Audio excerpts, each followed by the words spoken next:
বাংলায় প্রবাদ আছে, গাছ তোমার কি নাম? উত্তর বলে, ফলে তার পরিচয়। আমার বন্ধু, মোমেন দাবি করলেই হবে না। শুধু মোমেন দাবি করলে আল্লাহ তাআলা জান্নাত দিয়ে দেবেন, ব্যাপারটা তাও না। বরং আপনার কিছু কর্ম আছে, আপনাকে আল্লাহ তাআলা কিছু দায়িত্ব দেবেন, কিছু পরীক্ষা নেবেন। ওই দায়িত্ব পালন করে, পরীক্ষা পাশ করে নিজেকে মোমেন প্রমাণ করতেই হবে।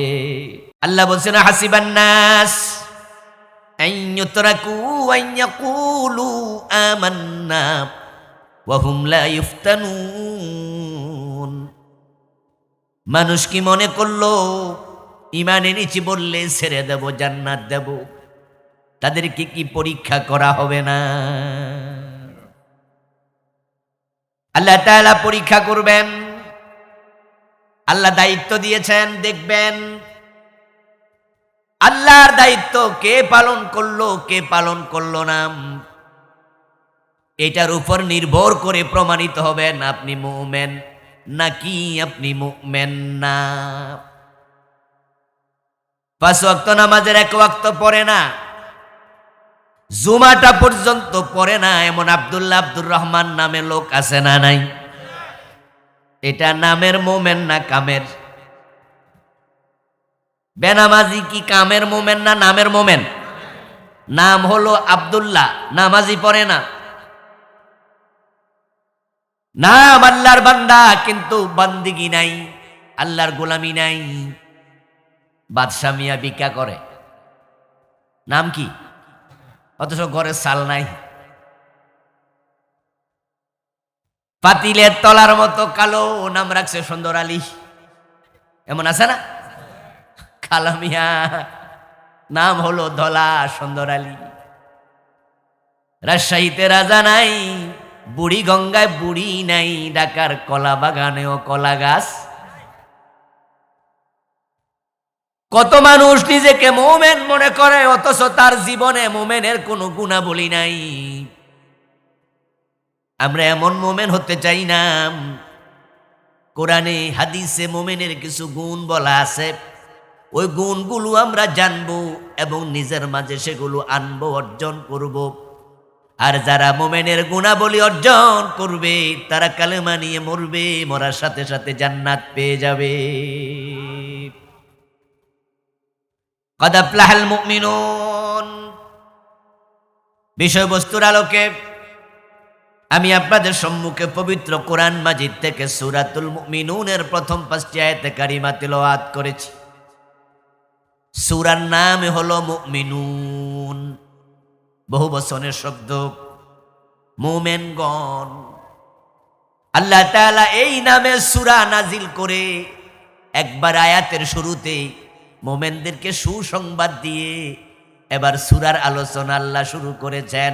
সুসংবাদ হলো কাদ আফলাহাল মুমিনুন, যারা মুমিন তারা সবাই সফল হয়ে গেছে।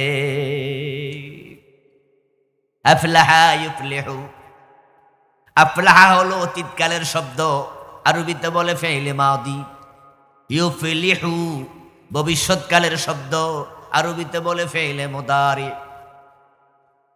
মুমিন সফল হবে আল্লাহ এটা বলেন নাই, বলেছেন অতীতকালের শব্দ দিয়ে যারা মুমিন তারা সফল হয়ে গেছে।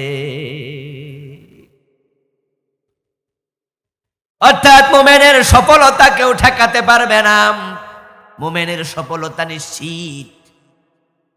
কিছু কিছু বিষয় যেগুলো বর্তমান কিন্তু ভবিষ্যতের অর্থে আসে, যেগুলো অতীত এগুলো ভবিষ্যতের অর্থে আসে, এমন কিছু বিষয় আছে। যেমন আপনি বাড়ি থেকে বের হলেন, ঢাকা যাবেন, পরিবারের লোকদেরকে বলে তারপরে আপনি রওনা দিলেন। মাত্র আপনি সালা থেকে একটি বাসে উঠলেন, এখনো আপনি যান নাই কাপাসিয়া, ঢাকা তো বহুত দূরের কথা। আপনার বাড়িতে একজন এসে জিজ্ঞাসা করে, আপনার ছেলেরে তোমার বাবা কই? ছেলে জবাব দে, বাবা ঢাকা গেছে। ঢাকা গেছে না, এখন তো কাপাসিয়াও যান নাই। তো ছেলেতে বলে দিল বাবা ঢাকা গেছে। শরীয়তের বিধান কি কথা উত্তর হলো না? কারণ আপনি ঢাকা যাওয়ার উদ্দেশ্যে জামা পরছেন, পায়জামা পরছেন, টাকা পকেটে নিছেন, সেজে গুজে বাড়ি থেকে বের হয়েছেন, তাই আপনার যাওয়ার ব্যাপারে নিশ্চিত বাবা ঢাকায় যাবে, সিটাং নয়। বাবা আজকে রাজশাহী যাওয়ার জন্য বের হয় নাই, তাই আপনার যাওয়াটার উপরে ডিপেন্ড করে অতীতকালের শব্দ বইলা দিছে, বাবা ঢাকা গেছে। ঢাকা যাবে বলে নাই, তোমার বাপ কই কো ঢাকা গেছে। মহিলারা চুলার উপরে রান্না বসাইছে, পানির মাঝে চাল দিয়া নিচে আগুন লাগাইছে পাতিলের। তো মানুষ জিজ্ঞাসা করে কি করো, ভাত রান্না করি, নাকি চাল রান্না করে? কি কথা বোঝানো হলো? কি রান্না করতেছে? ভাত কি রান্না করা যায়? রান্না করতেছে কি, কিন্তু কইছে কি? কবিরা গুণ হয়েছে। আরে ভাই, পানির মাঝে চাইল দিয়া নিচে পাতিলের আগুন দিলে চাইল আর চাইল থাকে না, কতক্ষণ পরে ভাত হবে, এতে কোনো সন্দেহ। এজন্য কয়ে দিছে ভাত রাঁধি। যারা মুমিন তারা সফল হবে, কোনো সন্দেহ নাই। যদি তুমি মুমিন হতে পারো, তোমার সফলতা ঠেকানোর ক্ষমতা দুনিয়ার কারো নাই।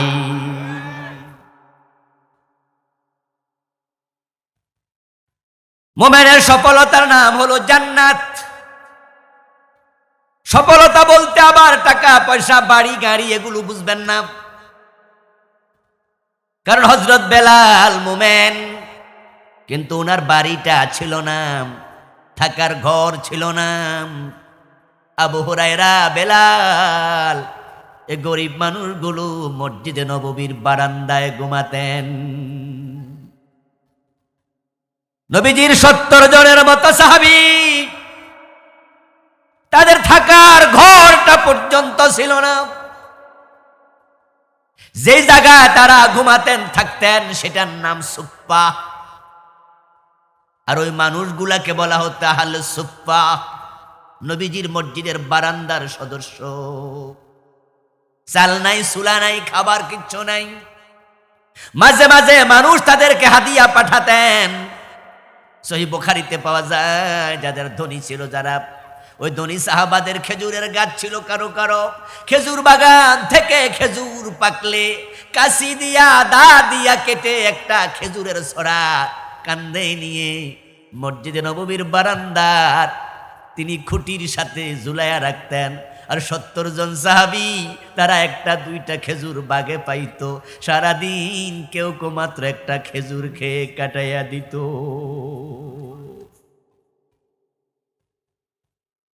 এই যে বেলাল, এই যে আবু হুরায়রা রাদিয়াল্লাহু তাআলা আনহুম, উনারা মানুষ হিসাবে ব্যর্থ না সফল? কিন্তু বাড়ি আছে নাকি, থাকার ঘর আছে।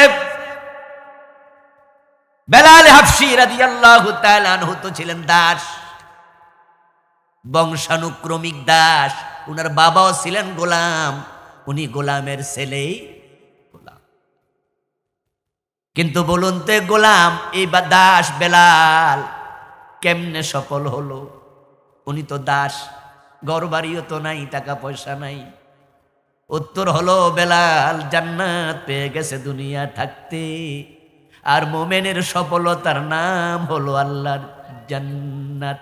যালিকাল ফাউজুল আযীম, যালিকাল ফাউজুল কবীর, যালিকাল ফাউজুল মুবিন। আল্লাহ জান্নাতের আলোচনা করে আয়াতের শেষ দিকে বলে, জান্নাতি হলো চূড়ান্ত সফলতা, জান্নাতি হলো বড় সফলতা, জান্নাতি হলো একমাত্র সফলতা। যে জান্নাত পায় নাই, 1000 কোটি টাকার মালিক হলো সে সফল না, বরং সে ব্যর্থ। আর যার খাওয়ার জন্য খাবার নাই, থাকার জন্য বাড়ি নাই, পরিধান করার জন্য নতুন কাপড় নাই, এত গরিব কিন্তু জান্নাত পেয়ে গেছে, ওই লোকটা সফল হয়ে গেছে।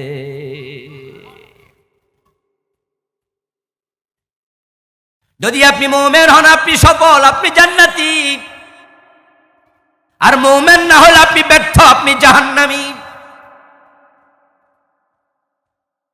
ও প্রিয় ভাই, এজন্য দুনিয়ার সম্রাট ফারুক আজম ওমর রাদিয়াল্লাহু তাআলা আনহু বলেছেন, মানে তাজ্জাবি মাকানি فلينظر إلى فرعون ومن اهتز بماله فلينظر إلى قارون ومن اهتز بنسبه فلينظر إلى أبي لهب إنما العزة بالتقوى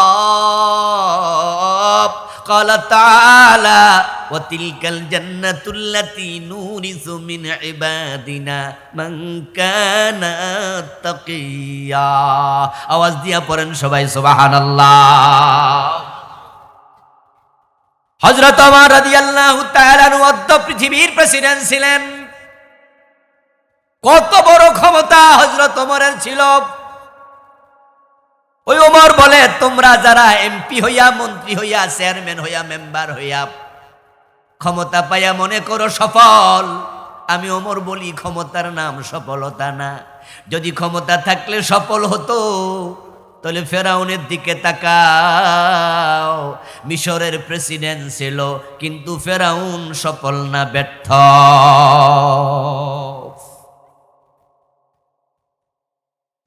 তোমরা যারা পয়সাওয়ালা, লাখ টাকা কোটি টাকার মালিক, তোমার পার মাটিতে পড়ে না, তুমি অহংকারী হয়ে যাও।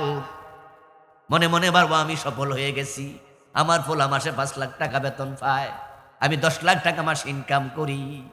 তুমি ভাবছো টাকাওয়ালা সফল। ওমর বলেন, তাহলে কারুনের দিকে তাকাও।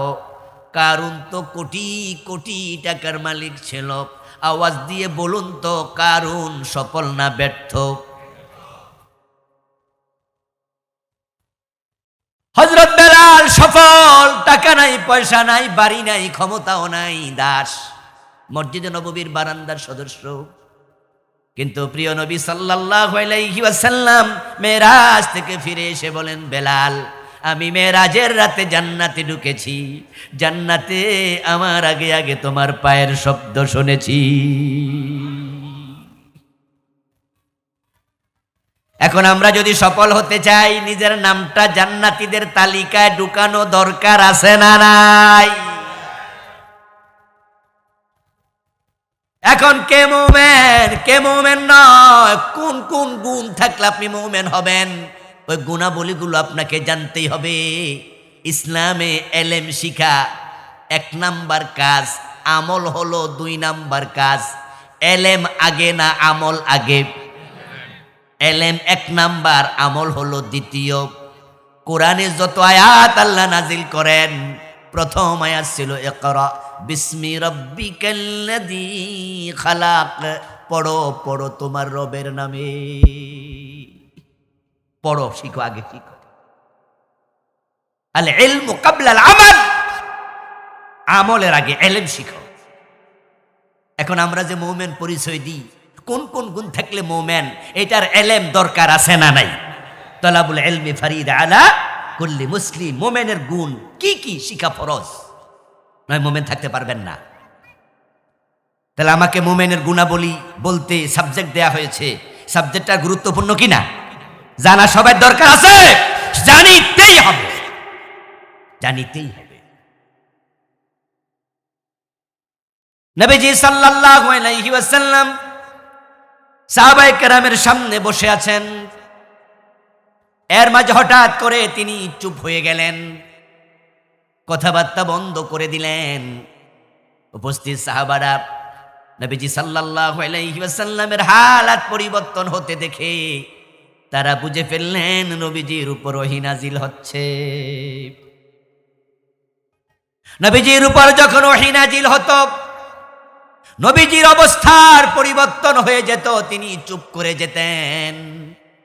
মায়েশা সিদ্দিকা রাদিয়াল্লাহু তাআলা আনহা বলেন, যখন কোরআন নাজিল হতো, ওহী নাজিল হতো, আমি দেখতাম প্রচন্ড শীতের মাঝে নবীজির কপালের মাঝে ঘামের বিন্দু জমা হয়ে গেছে। সানুলকি আলাইকা কাউলান সাকিলা, ওহী অনেক ভারী জিনিস। হযরত ওমর ফারুক বলেন, নবীজির অবস্থার পরিবর্তন দেখে আমরা বুঝেছি ওহী নাজিল হচ্ছে। কি ওহী আল্লাহ তাআলা পাঠালেন, এটা শোনার জন্য আমরা অপেক্ষমান।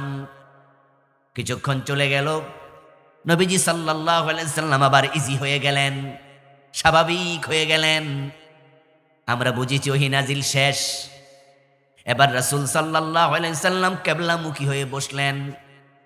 বসে তিনি একটি দোয়া পড়লেন, আল্লাহুম্মা জিদনা ওয়ালা তুনকিসনা, আকরিমনা ওয়ালা তুহিন্না, আ'তিনা ওয়ালা তাহরিমনা, আথিরনা ওয়ালা তুসির আলাইনা, ওয়া আরদিনা ওয়ারদা আন্না ইয়া আকরামাল আকরামিন। নবী এই দোয়াটা পড়লেন। দোয়াটা পড়ে আবার সাহাবায়ে কেরামকে বলছে, শোনো, এই মাত্র আমার উপর সূরাতুল মুমিনুনের প্রথম কিছু আয়াত আল্লাহ নাজিল করলেন। এগুলোতে মোমেনের কিছু বৈশিষ্ট্যের কথা, গুণাবলীর কথা বললেন, যে গুণগুলো থাকলে ওই মোমেন হাসতে হাসতে জান্নাতুল ফেরদাউসে চলে যাবে। এবার রাসূল সাহাবায়ে কেরামকে সূরাতুল মুমিনুনের প্রথম 11টি আয়াত তেলাওয়াত করে শোনালেন। যারা মোমেন সফলতা পাবে তাদের কি কি গুণ থাকতে হবে নবীজি আবার তেলাওয়াত করে শোনালেন। শোনায় আবার 11 নম্বর আয়াত, আল্লাযীনা ইয়ারিসুনাল ফিরদাউসা হুম ফিহা খালিদুন উলাইকা হুমুল ওয়ারিসুন আল্লাযীনা ইয়ারিসুনাল ফিরদাউস। আল্লাহ বলেন এই গুণগুলো থাকলে তারা ফেরদাউসের মালিক হবে। আল্লাহর বানানো জান্নাত হলো 8টি। জান্নাতের দরজা বলেন, জান্নাতের স্তর বলেন, জান্নাতের সংখ্যা বলেন, সেটা হলো 8টা। 8টি জান্নাতের মাঝে সবচেয়ে সেরা জান্নাতের নাম জান্নাতুল, বলেন না, জান্নাতুল ফিরদাউস। এখন যে গুণগুলো আমি শোনাবো, এগুলো যদি কোনো ব্যক্তি মেনে চলে, আল্লাহর ঘোষণা ইয়ারিসুনাল ফিরদাউস, এই লোকেরা ফিরদাউসের মালিক হবে। সুবহানাল্লাহ বলেন, সবচেয়ে বড় জান্নাতের মালিক হবে। শুরু করছি তাহলে, মনোযোগ দিয়ে শুনুন, নিজের মাঝে এগুলো এসিভ করুন, অর্জন করুন। কাদ আফলাহাল মুমিনুন, সফল হলো মুমিন। আমি গুণাবলী বলছি মুমিনের। যে মুমিন হয় গুণাবলী তার, যে মুমিন না এখানে তার গুণাবলীর কথা আর নাই। এখন কে মুমিন সেটা 1 নম্বরে জানিতেই হবে। কারণ মুমিন যদি না থাকেন তাহলে আর আমল করবেন কি? গুণ থাইকা লাভ কি? রূহ নাই, মরে গেছে, তবে তার চোখ খুব সুন্দর, তার চেহারাও দারুণ আকর্ষণীয়, মাথার চুলগুলো অনেক সুন্দর, কিন্তু তার রূহটা নাই। এটা কি জীবিত না লাশ? তো চোখ সুন্দর হইয়া, গাল সুন্দর হইয়া, চুল সুন্দর হইয়া লাভ কি? লাশের চেহারা কে দেখে?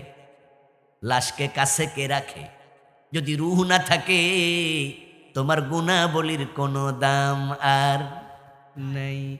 ঈমান হলো আমাদের জন্য রূহের মতো, যার ঈমান নাই তার নামাজ রোজার কোনো দাম আর নাই।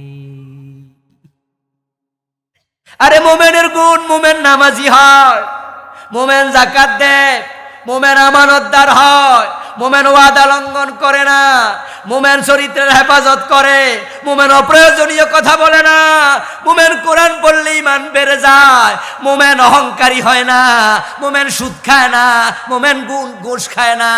আমি কত গুণ আপনাদের শোনাবো কোরআন থেকে, হাদিস থেকে, কিন্তু এগুলো সব মোমেনের গুণ। যার ঈমান নাই সে কি মোমেন? তো হে নামাজ পড়ে আল্লাহ কি? এজন্য আগে তো ঈমান চিনো, তারপরে গুণ অর্জন করো। এখন বাংলাদেশে বেঈমান, কত বেঈমান আছে 5 ওয়াক্ত নামাজি, তার হিসাব নাই। কত বেঈমান আছে রমজানে রোজা রাখে, সংখ্যার হিসাব নাই। কত বেঈমান আছে যারা হজ করতে মক্কায় যায়, হাজার হাজার কাফের, হাজার হাজার মুশরিক, হাজার হাজার মুনাফিক মসজিদে জামাতে নামাজ পড়ে।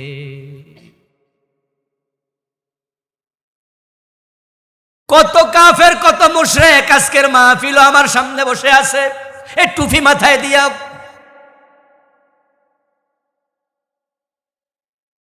قال رسول الله صلى الله عليه وسلم يأتي على الناس زمان يجتمعون في المساجد ليس فيهم مؤمن। আমি শক্ত কথা বলেছি, কথাটা আমার নয়, কথাটা খুবই শক্ত, তবে কথাটা আমার রাসূল ভবিষ্যৎবাণী করে বলেছেন। একটা জামানা আসবে যে জামানার মানুষগুলো ইয়াজাতামিউনা ফিল মাসাজিদ, বিভিন্ন মসজিদে তারা জামাতের সাথে নামাজ পড়বে, হালাকা করবে, জিকিরের হালাকা করবে, তারা তালিম দেবে, কিন্তু লাইসা ফিহিম মুমিন, তাদের মাঝে একটারও ঈমান থাকবে না, তারা মুমিন নয়। কাদিয়ানির নাম শুনেছেন? এতগুলো মানুষ, জবাবটা আমি জোরে চাই। কাদিয়ানির নাম শুনেছেন? তারা কি নামাজ পড়ে না? তাদের মসজিদে ইমাম নাই, মুয়াজ্জিন নাই, মুসল্লি নাই। ইমাম ও কাদিয়ানি, মুয়াজ্জিন ও কাদিয়ানি, মুসল্লি ও কাদিয়ানি। নামাজ পড়ে 50 জন, 60 জন, 100 জন। ওই জামাতে মোমেন আছে কয়জন? সবগুলো কাফের। যারা জানেন তারা একটু জবাব দেন, কাদিয়ানি মোমেন না কাফের? কোনো সন্দেহ আছে? কিন্তু নামাজ তো পড়ে, তো নামাজ পড়ে লাভ? নামাজ পড়ছে, পীরের পায়ে সেজদা দেয়, মাজারে গিয়ে সেজদা দেয়, আবার জুমার নামাজে ইমাম সাহেবের পিছনে দাঁড়ায়া নামাজ পড়ে। এমন লোক কি বাংলাদেশে নাই? তো যে পীরের পায়ে সেজদা দেয় সে মোমেন না মুশরিক? ঈমান আছে না গেছে? তুই নামাজি হইয়া লাভ কি, হাজি হইয়া লাভ কি? এই জন্য সফলতা মোমেনের, কাফের নয়। আর মোমেন যদি থাকতে চান, মোমেন যদি হতে চান, তাহলে 3টা কাজ থেকে বিরত থাকতেই হবে। 3টা কাজ করলে মোমেন থাকা যায় না। ওই যে 3টা কাজ থেকে বিরত থাকা দরকার, আজকের সমাজের মানুষ ওই 3 কাজ করে সবচেয়ে বেশি। এজন্য নবীজি বলছেন আরেকটি হাদিস, কালা রাসূলুল্লাহ সাল্লাল্লাহু আলাইহি ওয়াসাল্লাম, তাকুনু বাইনাস সাআতি ফিতানুন কাকিতাইল লাইলিল মুজলিম ইউসবিহু ফিহা আর-রাজুলু মুমিনান ফায়ুমসি কাফিরা ওয়া ইউমসি মুমিনান ফায়ুসবিহু কাফিরা। কিয়ামত যখন আগাবে, ফিতনা তখন বের হবে। সূর্য ডুবলে আধার যেমন ধেয়ে আসে, অন্ধকার ধেয়ে আসে, কিয়ামতের আগে তামাম দুনিয়া থেকে ফিতনা ধেয়ে আসবে।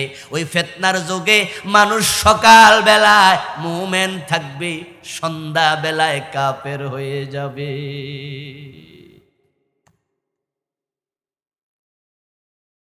আরে কিভাবে মানুষ কাফের হবে? কিভাবে হবে? নবীজি সেই ব্যাখ্যা দিয়েছেন। قال رسول الله صلى الله عليه وسلم إن العبد لا يتكلم بالكلمة من سخط الله لا يلقي لها بالا يهوي بها في جهنم। আল্লাহর বান্দা মুখ দিয়ে এমন কথা বলবে, একটা কথার কারণে আল্লাহ রেগে গোসা হয়ে তাকে জাহান্নামের মাঝখানে ফেলে দেবে, কারণ তার মুখের কথাটা ছিল কুফরি কালাম। একটা কথার কারণে কাফের হয়ে যাবে। কুফরি ঢুকছে চারদিকে, শিরক ঢুকছে চারদিকে, নিফাক ঢুকছে চারদিকে, হাজার হাজার মানুষ বেঈমান হয়ে যাচ্ছে প্রতিদিন। একটা সময় পৃথিবীতে আসবে, তাম পৃথিবীর উপরে কোটি কোটি মানুষ থাকবে, কিন্তু ঈমানদার আর একজনও থাকবে না। আর আল্লাহ যখন আসমান থেকে আর সে আজিম থেকে জমিনে তাকায়া দেখবেন, মানুষ আছে 1000 কোটি, 1500 কোটি, 2000 কোটি, কিন্তু ঈমানদার নাই। তখন আসমান জমিন তিনি রাখবেন না, একটা আসার মাইরা এটাকে ভেঙে দেবেন, যেটার নাম হলো কিয়ামত। আর একজন ঈমানদার যদি বেঁচে থাকে তাহলে কিয়ামত হবে। قال رسول الله صلى الله عليه وسلم لا تقوم الساعة ولا أحد يقول الله الله رواه مسلم। নবীজি বলছেন যে আল্লাহ বলার মতো একজন মুমিন থাকলে কিয়ামত হবে না। এই হাদিসের বিপরীত সাইডে যান, তাহলে বোঝা যায় যেদিন কিয়ামত হবে ওদিন কালেমা পড়ার মতো মুমিন আর থাকবে না। এবার বলুন তো, এই যে পৃথিবী ধীরে ধীরে মুমিন শূন্য হবে, একদিনে হয়ে যাবে নাকি? আস্তে আস্তে গ্রাজুয়ালি হবে। মানুষ কেন কাফের হয়? যখন কুফরি করে তখন কাফের হয়। মানুষ কেন বেঈমান হয়? যখন শিরিক করে তখন বেঈমান হয়। তিনটা কাজ করলে বেঈমান হয়। 1 নাম্বার কুফর, 2 নাম্বার শিরক, 3 নাম্বার নেফাক ইতিকাদি। এই তিনটা কাজ করলে আপনার গুণাবলী আর আলোচনা করা দরকারই নাই, আপনি শেষ। ওই যে এক হুজুর ওয়াজ করছিল, এই ওয়াজটা কতটুকু অথেন্টিক আমি জানি না, শুনেছি, আমিও পাইনি আজ পর্যন্ত কোনো কিতাবে। আর আমার পড়ার বাহিরেও তো কত কিতাব আছে, এজন্য নাই বলছি না, আমি পাইনি এটা বলেছি। আমরা তো ছোট আলেম, এজন্য ছোট আলেমরা, আমি ছোট আলেম, আমরা না। তো ছোট আলেমরা নাই বলা কঠিন, বড় আলেমরা বলতে পারে এটা নাই। তা আমরা বলি জানি না, আমি পাই নাই। কি পাই নাই? হুজুরদের থেকে শুনেছি 1 ওয়াক্ত নামাজ কাজা করলে 80 হোক বা দোজক। তো 80 হোক বা কি? এক হুজুর ওয়াজ করতেছে জুমায় যে নামাজ কাজা করো না, করলে 1 ওয়াক্তের জন্য 80 হোক বা দোজক। 1 হোক বা হলো 2,88,00,000 বছর। ওরে বাবা রে! এক মুসল্লি এবার মাঝখানে খাড়ায় কয়, হুজুর 80 হোক বা, কয়জি 1 হোক বা 2,88,00,000 বছর। আমার ফাঁসে স্বাস্থ্য ভাই যে আব্বাস নামাজই পড়ে না, হুজুর কাহেতের কোনো হোক বাই নাই। কারণ হুজুর যে হিসাব দিছে, মুসল্লি তো মাথা ঘুরে যেতেছে। এজন্য উনি ভাবতেছে কি, তো আমার স্বাস্থ্য ভাই যে নামাজই পড়ে না, আমি যদি মাঝে মাঝে কাজা করি আমার এই দশা, তখন হুজুর কয় হেতের হোক বা টোক বা নাই। তো যাদের কুফর আছে, শিরিক আছে, নেফাক আছে, তাদের গুণাবলীর কোনো প্রয়োজন আর নাই, তুমি এমনি শেষ। কুফর না করা মুমিনের প্রথম গুণ। 1 নাম্বার গুণ শুরু করলাম, কুফর না করা। কুফর আছে যেখানে, মুমিন থাকবে না সেখানে। এখন কুফর কি? কুফর হচ্ছে দেদ্দুল ঈমান, ঈমানের বিপরীত জিনিস। তাহলে ঈমান কি? আল ঈমান হুয়া তাসদীক বিমা জা বিহি নবী সাল্লাল্লাহু আলাইহি ওয়াসাল্লাম মিন ইনদিল্লাহ ফাহুয়াল ঈমান। ঈমান মানে হলো নবীজি মুহাম্মদ সাল্লাল্লাহু আলাইহি ওয়াসাল্লাম আল্লাহর পক্ষ থেকে যে কিতাব নিয়ে এসেছেন, এটার পুরাটা বিশ্বাস করার নাম হলো ঈমান। এটার সাথে সামান্য দ্বিমত করার নাম হলো কুফর। আমি কি বুঝাইতে পারতেছি? মানে এর সাথে দ্বিমত করা যাবে না, করার নাম কুফর আর মানার নাম ঈমান। আচ্ছা, এবার কতটুকু মানা? উত্তর হলো বিসমিল্লাহর বা থেকে মিনাল জিন্নাতি ওয়ান নাসের সিন পর্যন্ত সবটা। যদি কেউ বলে আমি সবটাই মানি না, ফতুয়া তুমি কাফের। কেউ যদি বলে তবে আমি অর্ধেক মানি না, ফতুয়া তুমিও কাফের। যদি কেউ বলে কোরআনের 113 সূরা মানি, 1 সূরা মানি না, ফতুয়া সেও কাফের। যদি কেউ বলে সব মানি 1 অক্ষর মানি না, সে কি? এটাও কুফর, সেও কাফের। অঙ্কের মতো অঙ্ক, 10 লাইন লম্বা অঙ্ক, বীজগণিত, পাটিগণিত ছোটকালে করেন নাই? 10 লাইনের অঙ্ক, 9 লাইন ঠিক লিখছেন, 1 লাইন ভুল হয়েছে, 10-এ কত?